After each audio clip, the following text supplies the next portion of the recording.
Question 3 of this worksheet is about calculations in concentration. So let's have a look at this. Identify the concentration in moles per litre when 0.4 moles of potassium iodide is added to 30 mils of water. So what we want is C equals N over V, where concentration equals number of moles divided by volume, and volume has to be in litres. So I'll take my number of moles, which is 0.4. I'll divide that by my litres, which is 0.03, and I'll work out what my answer actually is. So 0.4 divided by 0.03, that gives me an answer of 13.3 molar. And that's the concentration of this solution. Next, calculate the mass of sodium hydroxide required to make 500 mils of this solution. Now, I need to know mass. My formula for mass equals N times MR. All right, so number of moles times my molar mass. And I know that I'm looking at sodium hydroxide. The formula for sodium hydroxide is NaOH because sodium is a positive 1, Na positive, and OH negative. So therefore, sodium hydroxide is NaOH.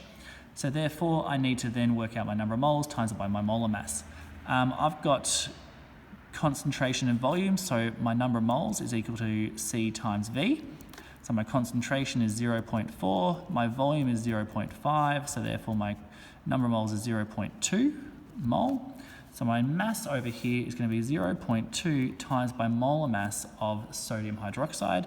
Sodium, if I look at the periodic table, is 23. So 23 plus 16 plus 1 is going to be 40.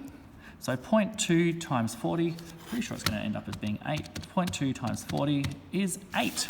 So it's going to be 8 grams. Again, whenever I get an answer, I look at what unit should that answer be in. This is mass, so it's in grams.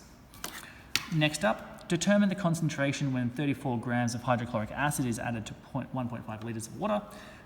I want concentration, so C equals N over V. It's added to 1.5 litres of water, so therefore it's number of moles divided by 1.5. I need to find my number of moles. I've got a mass, so therefore number of moles equals mass over molar mass. What is hydrochloric acid? You'll learn this as being HCl, so therefore it's going to be 34 divided by, what's that, 35.5 plus 1, 36.5. Get my trusty calculator out, and it is going to be 34 divided by 36.5 gives me 0.932 mole. Again, when I'm rounding, I make sure that I round, this is 5, so therefore I don't truncate there. This is 0.932 divided by 1.5. That is going to be equal to, this is where my calculator skills come in handy again. I'm not going to rewrite that. I'm simply going to say divided by 1.5, which takes my full answer, not my rounded answer. And that's going to give me 0.621 molar. And that's my answer to part C. Let's have a look at question D. Which solution has a greater molar concentration? Is it going to be 50 grams of potassium nitrate or 20 grams of nitric acid? Okay, I'm going to look at this. I'm going to compare these two. So let's go put a line there. Let's start with our KNO3 over here and our HNO3 here. Let's work out number of moles. First of all, over molar mass, number of moles equals mass over molar mass equals 50 divided by potassium is 39.1. 39.1 plus nitrogen is 14 plus 48 for 3 oxygen, so that's just mass over molar mass. This one is going to be 20 divided by nitric acid, which is going to be 1 plus 14 plus 48.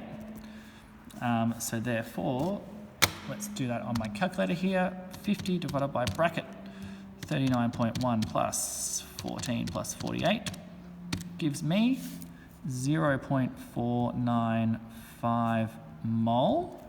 And what is my other one is 20 divided by, where am I?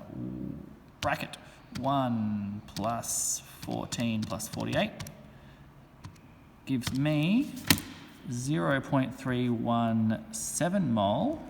And then my concentration here is number of moles over volume. Concentration is number of number of moles over volume. So therefore it's 0.495 divided by, in this one it's 0.2 equals 0.317 divided by 0.3. Let's have a look at this. I might as well work it out. Divided by, stuff that up. So it's 0.317 divided by 0.3 is around about 1.06 molar, 6 molar. And this one is 0.495 divided by 0.2 is 2.47 molar. So therefore, which one is more concentrated? This one. So therefore, this has a higher concentration. This question took me a little bit of time, however, it's following the same basic principle of saying concentration equals number of moles over volume, number of moles equals mass over molar mass, number of moles equals concentration times volume, if I rearrange this, and mass equals number of moles times molar mass. If you remember these equations, your life will be very easy doing calculations in chemistry. Other things to think about here is remembering a few of these molar masses. Remember that oxygen is 16, hydrogen is 1, and these ones you'll kind of come across a lot in chemistry. So as you do more of these, you'll become a lot quicker at these type of calculations.